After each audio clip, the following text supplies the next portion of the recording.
राष्ट्र जगत विजय न्यूज में आपका स्वागत है। मैं हूं आपके साथ मीना। सूरजपुर जिले के प्रतापपुर वन परिक्षेत्र के ग्राम दरहोरा में एक दंतैल हाथी ने घर से बाहर निकले ग्रामीण को बुरी तरह से कुचलकर मार डाला। हाथियों की मौजूदगी की वजह से कई रातों से ग्रामीण दहशत में जीने को मजबूर है। जानकारी के मुताबिक हाथी ने बलरामपुर जिले के शंकरगढ़ में एक महिला को और घाघरा गांव में एक युवक को मार डाला है। ये हाथी बलरामपुर के जंगलों से प्रतापपुर वन परिक्षेत्र में पहुंचा है।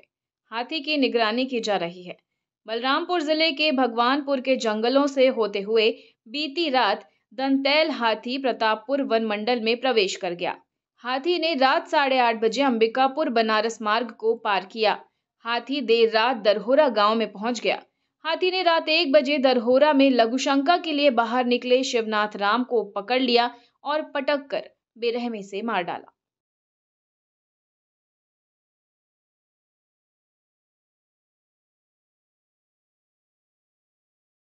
और फिलहाल खबरों में इतना ही। अपडेटेड रहने के लिए हमारे चैनल को सब्सक्राइब कर लीजिए।